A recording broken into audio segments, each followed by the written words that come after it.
Morning, students. Welcome to the session for software project management.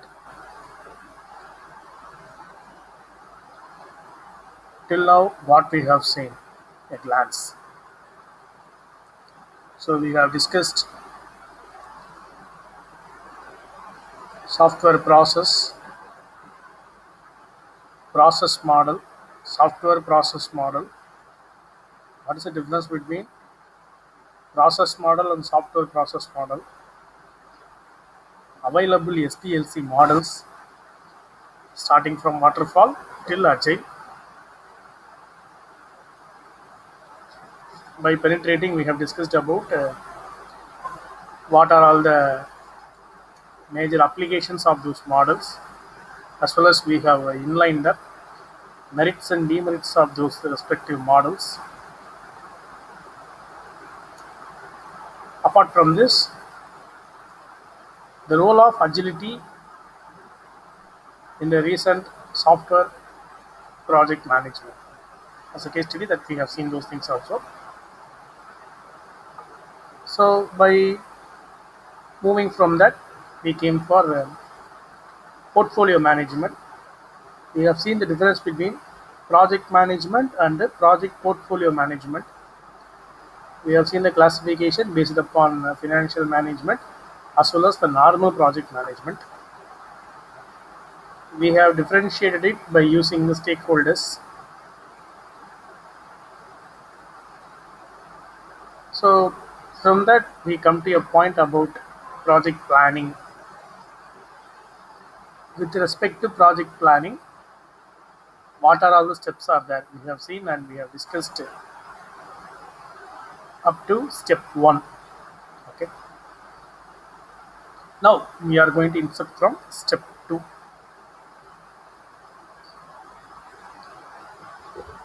So what is the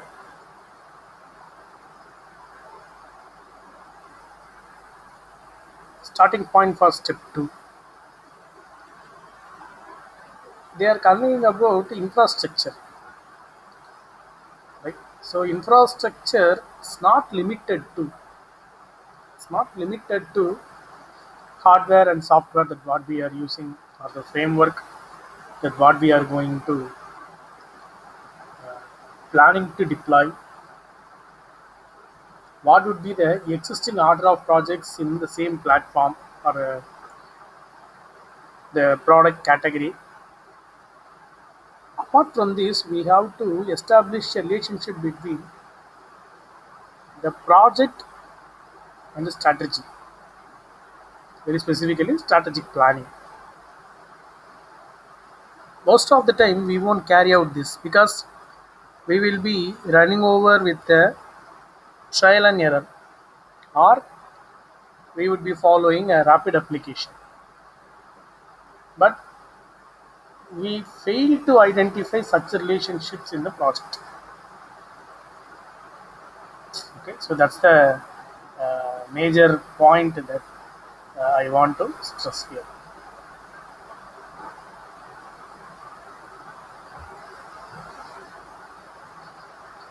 So how about my deployment environment? That is also matters a lot. What we are running in our base, what we are executing, what we are doing dummy deployment in our base, would it be the same in the customer base? No, there would be some difference, or some runtime exceptions would be there. We would be in a position to manage it. We would be in a position to handle it. Okay, but if you want to say very practically, nowadays cloud versions are exempted from this because everything is available as a service nowadays. Software as a service, hardware as a service, infrastructure as a service. I think I think no need to worry about the uh, local deployment. Right? We have to worry about local deployment. But if it is a cloud-based deployment means they no need to worry about more on these types of infrastructure related issues. But anyway, we must have a plan on those things. So how my team is going to manage such type of procedures, right? So because that team can be dedicated for maintenance always because they are ready to watch over the complete deployment. So there would be a possibility of yips and knots that could be identified by.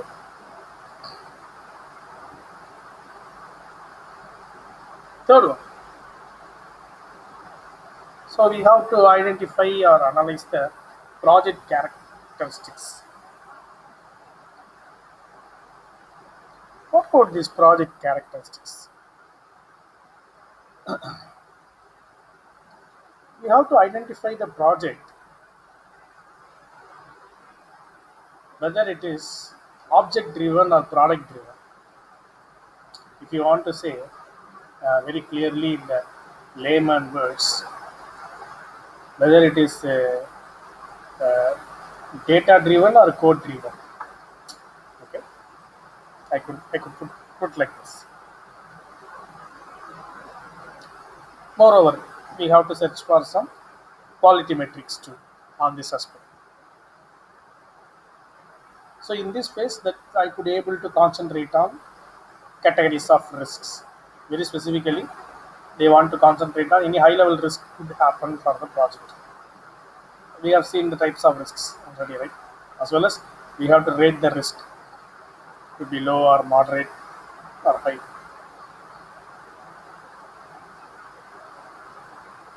So how to map user requirements with the flow of project. So for that also we must have some measure here, or we must have some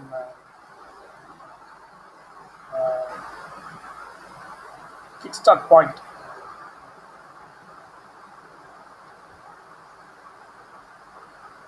So general life cycle approach, I have to map.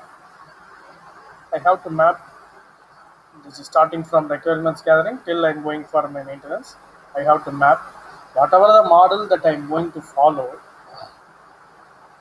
I will map with my general life cycle model because every phase I will have my sub steps. For example, if I'm going for designing means even for designing, I will start from requirements gathering till my documentation. So ultimately, every sub phase has its own analyzing the sections of or parts of the particular phase.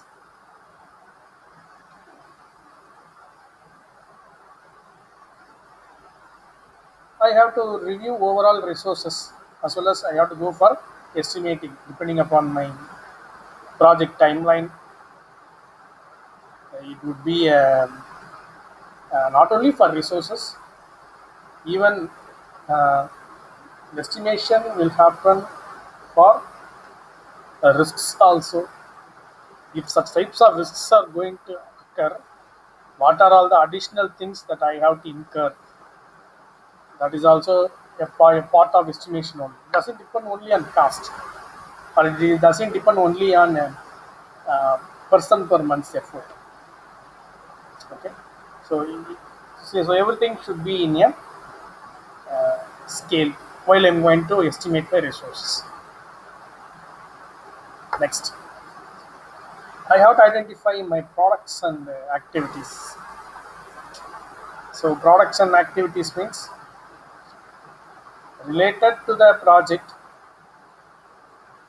what are all the activities that I have to do. The reason to introduce the term activity is then only the corresponding term deliverable. Outcome of every activity would be a deliverable. Always. Once if I have identified the activity, it is very easy for me to draw the workflow or product flow. Okay, so how it should be, as well as how I will recollect my product instances. So I think this phase that we can deal more in depth in unit 2, because there we are having how to represent a activity, how to represent the product flow through an activity network. So how to compute the resources, how to effectively use, or how to use the resources in a optimistic way. So for all those things you are having CPM and PERT techniques are there. Okay. So the suggestion from the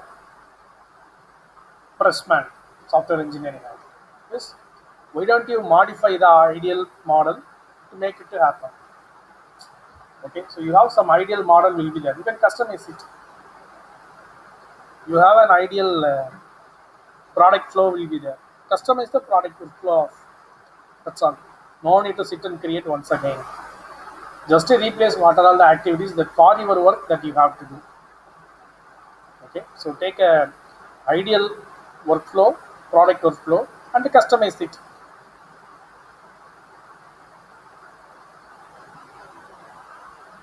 Next, effort estimation for each and every activity.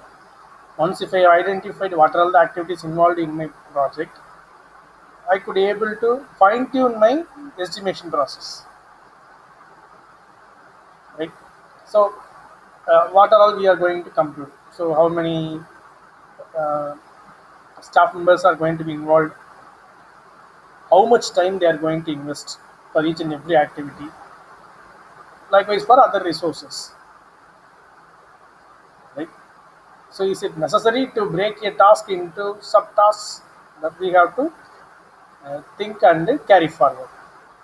Because already we are dividing every phase into sub number of phases for starting from requirements gathering to documentation. Minimum we will get nearly 7 phases for every task. So in those places you have to think whether it is necessary to divide a task. Else you can proceed as it is.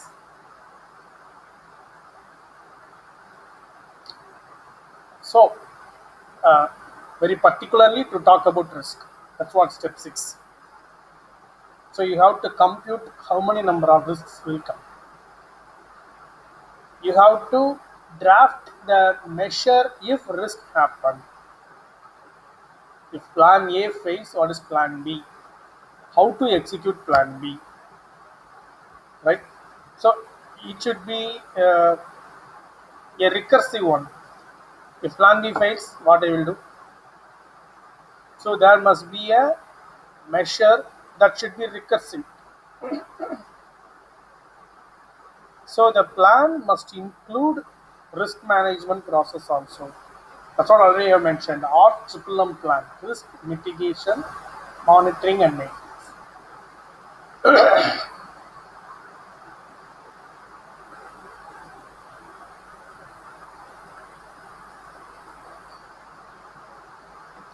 So we have to allocate the resources for the corresponding activity. So how many number of staffs are available for which activity, which type of staffs are necessary, right? So our activity and staffs are being mapped properly, then I have to take it forward. As well as if necessary, I have to revise my plan if any resource constraints are going to occur. For example, staffing constraints or staffing issues. There may be any behavior related problems will come. So in those cases, uh, would it be good if they are in the same activity? Otherwise, do we need to switch over some activity?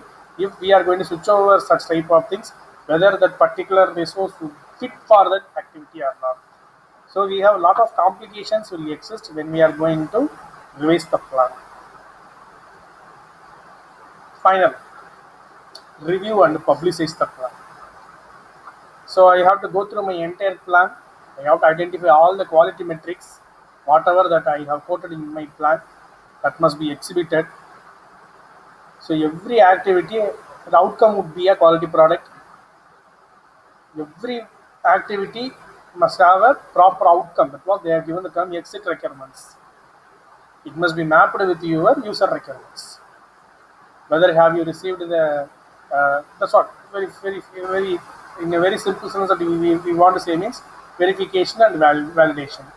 Are we building the right product? Are we building the right product, or are we building the right product right? That's all.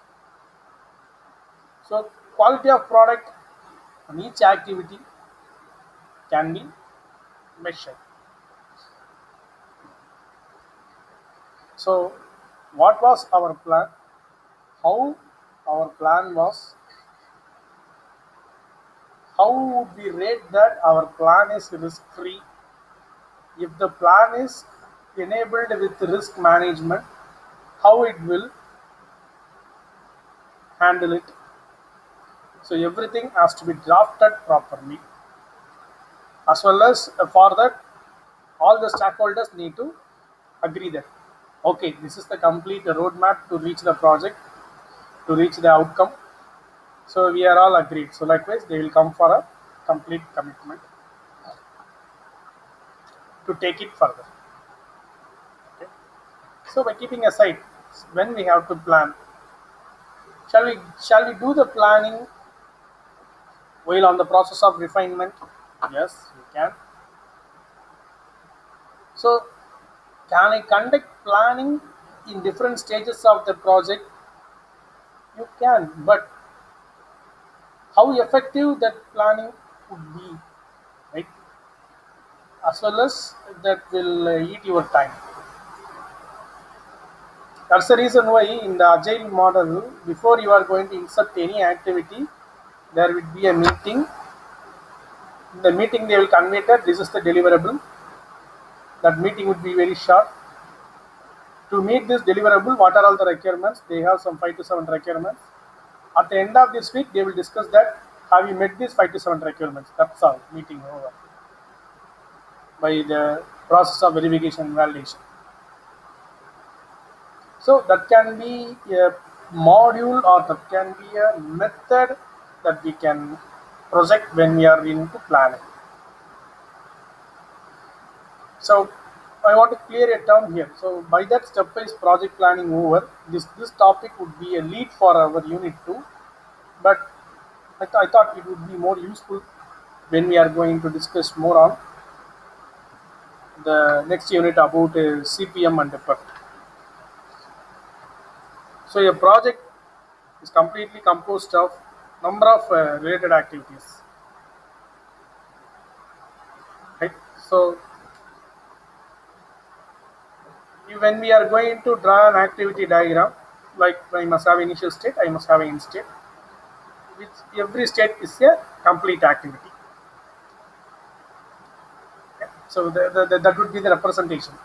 Activity is a unit of project, if you want to say a simple word,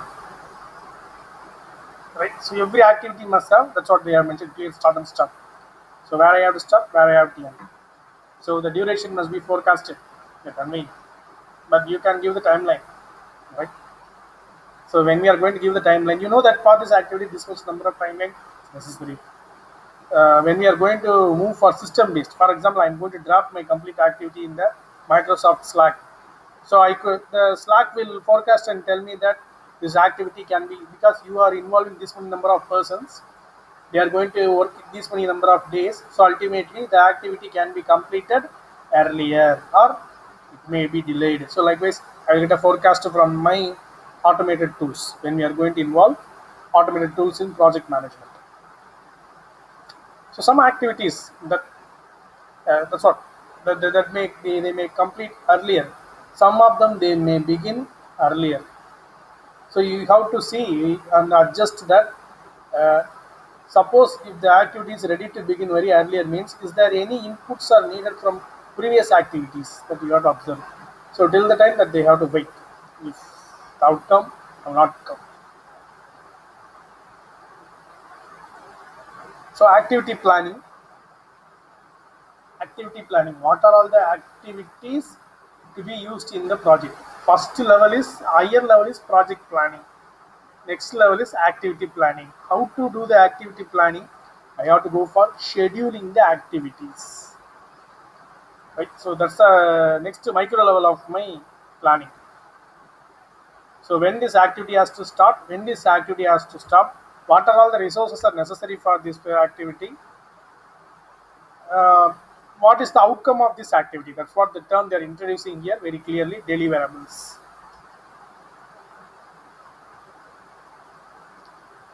So the stakeholders or the project manager has to consider with respect to planning, very specifically activity planning, resource availability, and allocation.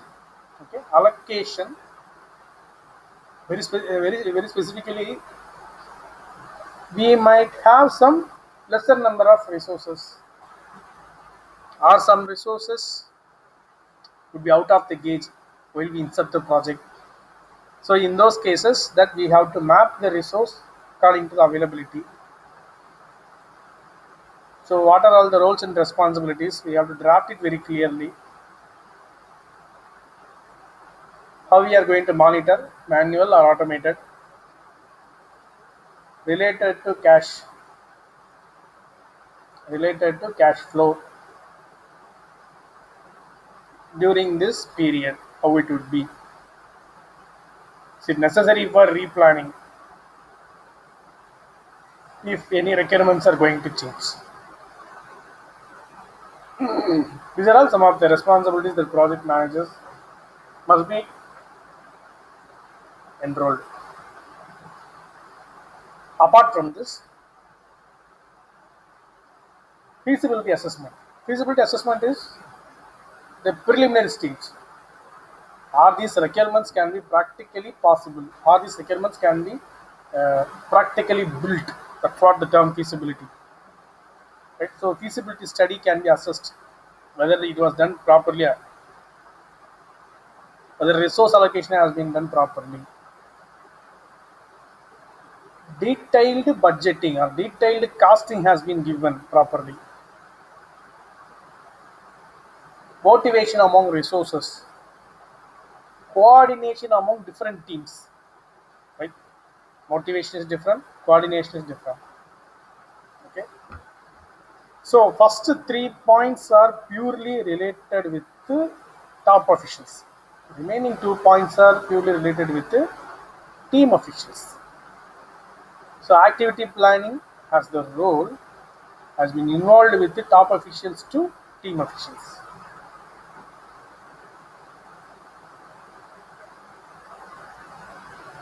So what are the different levels of plan? So we will be moving for project schedule along with the date, which activity, how many resources are going to be required. That's what project schedule. Activity plan. So it will describe how every activity is going to be carried out. How a how a how a project schedule would be. It should be in 4 stages. You must have a ideal activity plan without any constraints. Okay.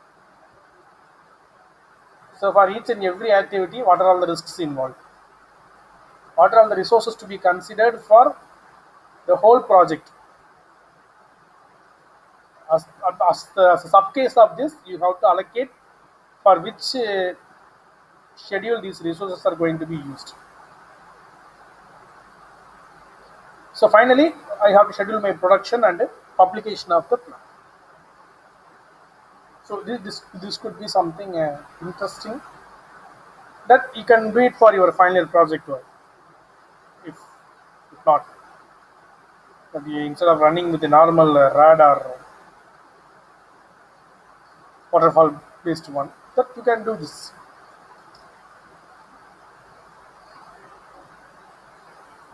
So what are the various approaches that for identifying the activity in your project? There are 3 ways. First one is activity based approach. Second one is product based approach. Third one is hybrid based approach.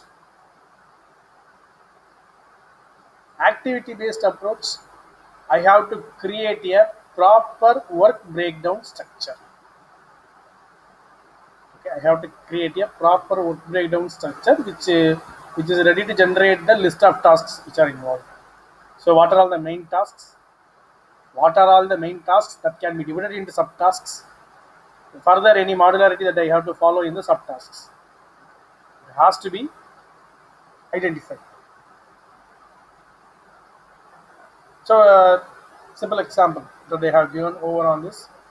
A high level extract is one, but you can customize it for your application. Okay. So advantage would be, so I will get a complete table. So by that I could be able to identify tasks which are performing pipelining or overlapping. I could be able to identify how the project flow would be there. What are all the dependency happening between one activity to other activity? That can be identified very easily. If the activity list is unstructured, suppose I have not properly maintained the list of activities to be used for the product flow, ultimately it will lead to some disaster. Next one is product based approach. So product breakdown structure. So I have to draw my product flow diagram. Ultimately, what are all the deliverables are being involved? That should be uh, derived here. So this is the input. This is the output has to come. Okay. I think here you won't miss any product. I won't miss any deliverable. That's a major advantage compared to activity based one. So I think this would be a product breakdown structure would be very clear, right, regarding database. What are the main streams are taken? They have given an example for case study is inventory control. How many items are going to be processed? Management reporting, high level reporting, right? What are all the things that I have to go for? I don't need to go and report to management about daily sales, weekly sales I can project, monthly sales I can project. So,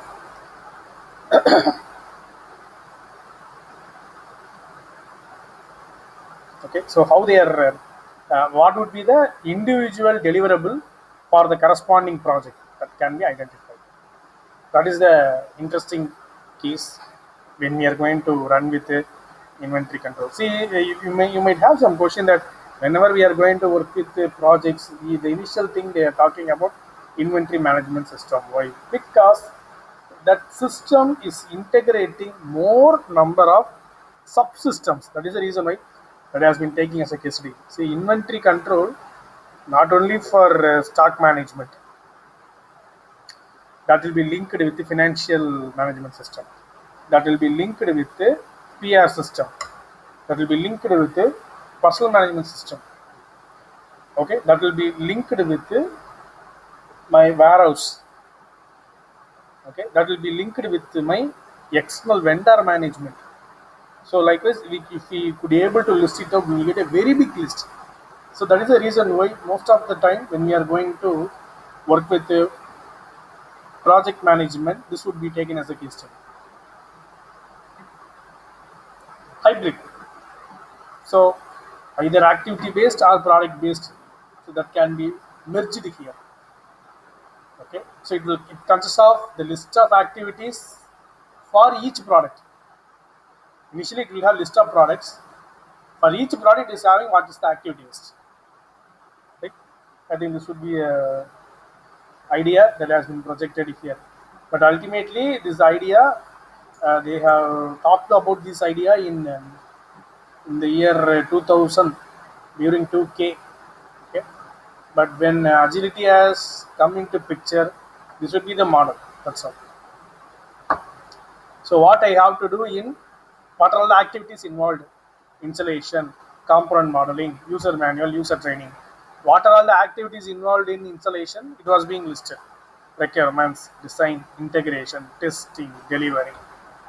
Right? So I could be able to get it very easily when I'm moving for hybrid approach. Okay? So that's the very interesting one that we have to discuss about this. So What are all the different levels that a case study IBM is being following regarding the mixed one hybrid methodology. So level one, we're talking about projects. Sub level one, sub level that's next level. They're talking about deliverables. Level three, a complete component. Level four, packages, collection of components. And level five, the individual tasks that what I have to do. So it is coming like that you could able to see uh, from top to bottom. It is coming down from project level to task level. Okay, so from project to what are all the deliverables are there. Deliverable means what is the outcome of each and every deliverable, a component. How those components are going to be created based upon what are the individual work, what are the complete work, how these works are being divided into individual tasks. So all these things are being categorized in the different levels. Right? So that's what the hybrid approach. That's the reason why either activity-based approach or product-based approach, depending upon the application that what we are going to develop, we can follow. If you could not able to trigger out for which application, which project which type of planning that I have to taken for this project. If I'm going to get any type of dilemma on that, so I could able to move for hybrid approach. So always hybrid approach will give you a complete strategy to take forward. Right. So if you have any clarifications, you can raise in the mic or you can put over on the chat.